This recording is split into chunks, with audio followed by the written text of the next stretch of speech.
It is Tuesday, June 18th. This past Sunday was Father's Day, and prominent political figures from both major parties took to social media to wish everyone a happy Father's Day. So first, let's take a look at Donald Trump's Father's Day wishes for America. Happy Father's Day to all, including the radical left degenerates that are rapidly bringing the United States of America into third world nation status with their many attempts at trying to influence our sacred court system into breaking to their very sick and dangerous will.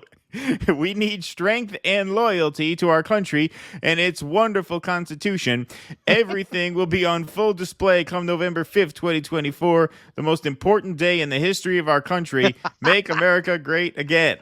And remember, happy Father's Day. Happy Father's Day to everyone.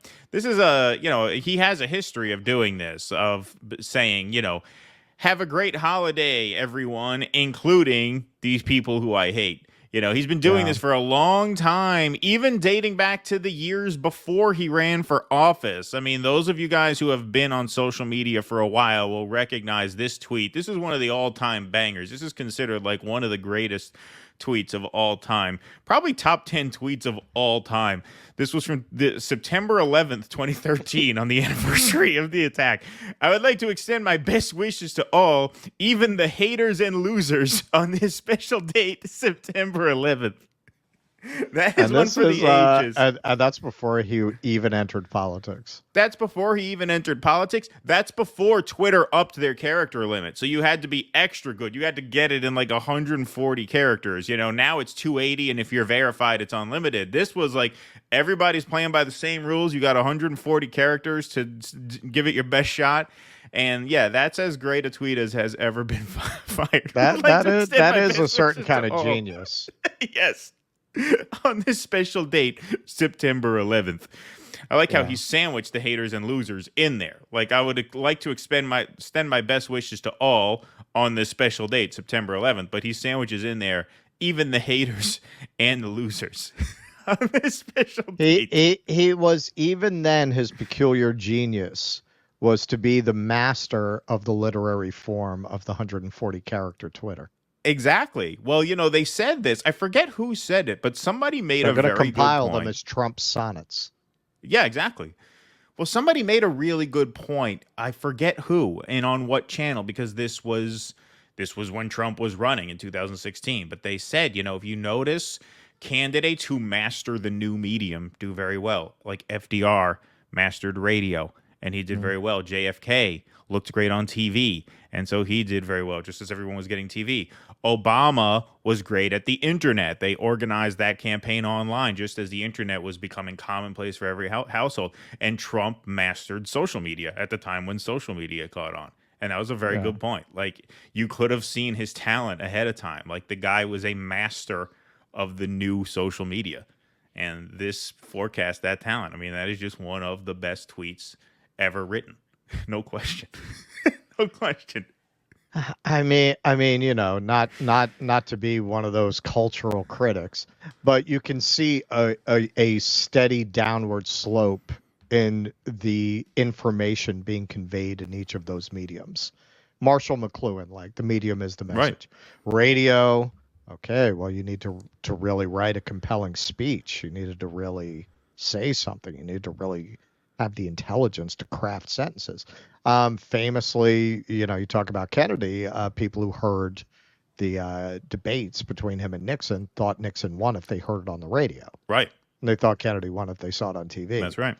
By the time you get into Obama, you're really just getting to internet marketing, hope and change. Right. And now it's just, you fuckers, I hope you die on a 737 MAX, but have a great 4th of July. Exactly. 139 characters. Boom. Yeah, that's mastering the new medium. Exactly. That's the craft involved now. But yeah, no doubt one of the best tweets ever. One of the worst and most short-lived tweets in the history of politics, though, went to Chuck Schumer, who recently deleted this, but he tweets out on Father's Day. Everything about this is ridiculous. Unbelievable. Our family has lived in an apartment building for all our years, but my daughter... They had a little one-bedroom in Yonkers. Yeah, right. He slept on the convertible. Yeah. Yeah, but my daughter and her wife just bought a house with a backyard, and for the first time, we're having a barbecue with hot dogs and hamburgers on the grill. Father's Day heaven. Well, Oh, you can okay, tell it's his first time and because, that as you can see there, the cheese is being placed on top of a raw beef patty, which A is not safe, but B, it doesn't matter that it's not safe because that cheese is going to be black by the time the burger is good enough to eat because you're putting the yeah, cheese on a yeah. raw hamburger patty. So he really proving himself the city slicker that he claims to be. Back in my day, we used to grill hamburgers on the radiator. You Yeah. know, so I'm not used to these grills. Yeah. We would get a wire hanger. We'd put two together. We'd stick it on top. Everything about this is just ridiculous. Ridiculous. Oh, first of all, like Chuck Schumer lacks for fucking outdoor space. Right. Like he doesn't have a patio. You're telling me, you don't have a house in the country? Really? Chuck Schumer is really confined in his options to an apartment. I wish I could grill, but I just, we can't afford it this year to go to a campsite, maybe next year. And the idea that Chuck Schumer, as the photo clearly indicates, is the kind of guy who really would find it heavenly to roll up his sleeves and cook up some meat on a grill. Yeah. You seem like that kind of guy, Chuck, that would be heaven to you to be in front of a grill. Like everything about that is just so fucking phony. Yeah. Like, did you really think people were going to buy this? Yeah, Schumer, man. He's just like you and me. Puts his pants on one leg at a time, that fella. Yeah, and it's clear that they decided at the last minute, hey, why don't we put a cheese on one of them for the photo op? Because they just put the cheese on because the cheese is still perfectly square. It's on one patty. It's not on all of them, right? Maybe they knew you weren't supposed to put it on raw, but they thought, hey, it's going to look weird if we don't put cheese on the burger. People are going to call us woke if we don't put cheese on the burger. Yeah. I mean, people are saying they're going to think these are veggie burgers. Is the These are grill vegan even burgers. on? Is the grill even on? Is it even lit? Yeah, it's true. It may not even be lit.